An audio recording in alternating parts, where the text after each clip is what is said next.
It seems like the world is descending into lawlessness, anarchy, and chaos. One author says that the spirit of the Antichrist has been unleashed. She's joined us to explain what she means.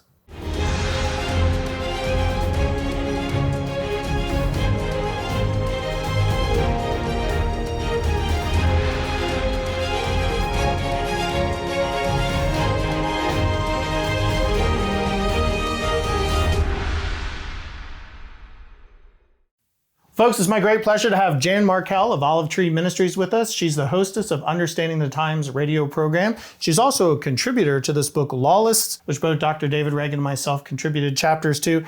Jan, I am so glad you could join us to explain your chapter. A very important chapter. It leads the book. It's the first chapter of the book. And you talk about the spirit of the Antichrist. Could you tell us, what is the spirit of the Antichrist?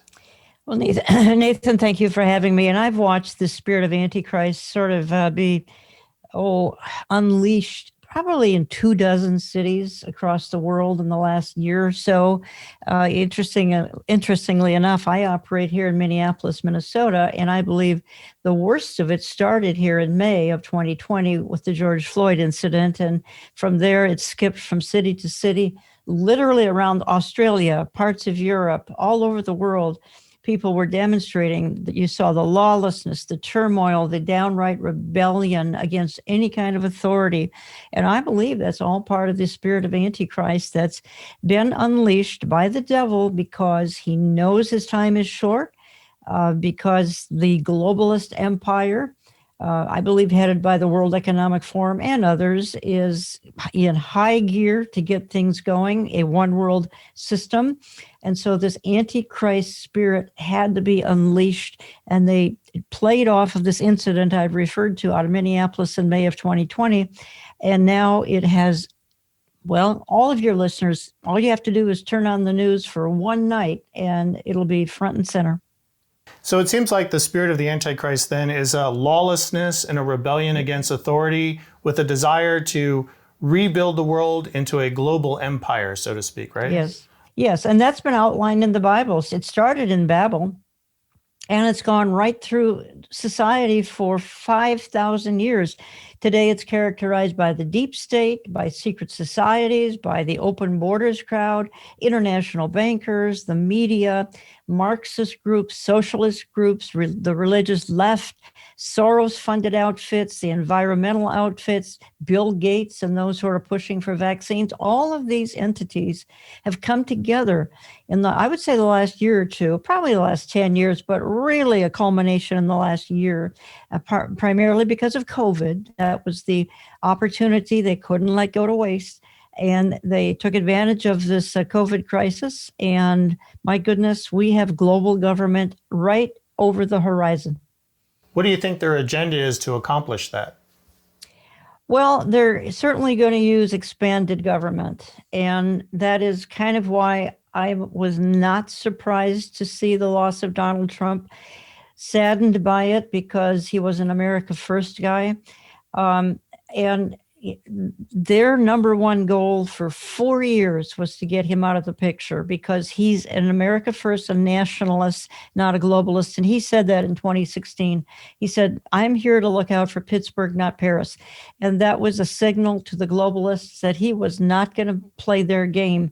So, but you have the expansion of government, and other tactics that are going to be used would be socialized medicine, gun control, high taxes, population reduction, immigration, environmentalism, increase the debt, class warfare, the removal of Christians, the destruction of the family. These are just some of the tactics, just some, they're probably 20, 30, the globalists are going to use to create in their eyes, a perfect one world system. It will fail, but they won't see that until it's too late.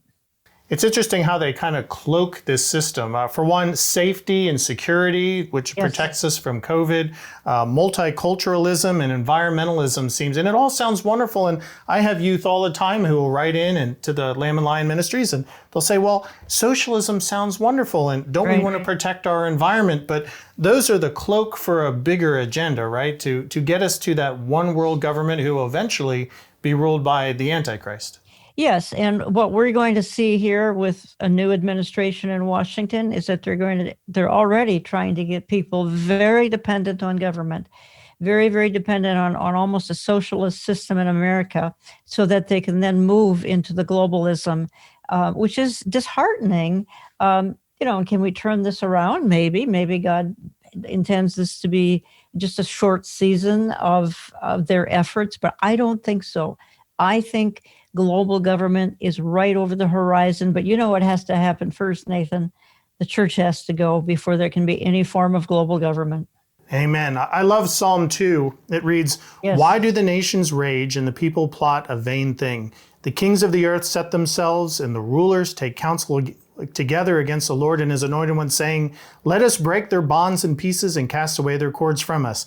And here's God's response, verse 4. Yes. He who sits in the heavens shall laugh. The Lord holds them in derision. So it seems like when man plans, God laughs, because he knows that no matter how much human government can work together to overthrow God, Jesus Christ will return. He will defeat that global government, and he will set up his own kingdom of peace and righteousness and justice that'll last 1,000 years and then on to the eternal state. So there's hope, right?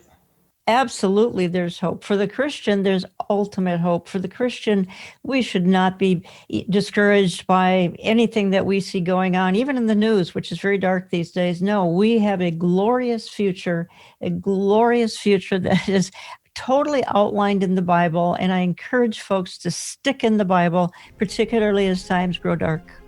Thank you, Jan. Good advice, folks. It's dark times, but go to the Bible. That's where our source of comfort is. Read Psalm 2 and also read Daniel, because Daniel prophesies the end of human government and the return of Jesus Christ's government. So you can look up and be watchful, for our redemption is drawing near.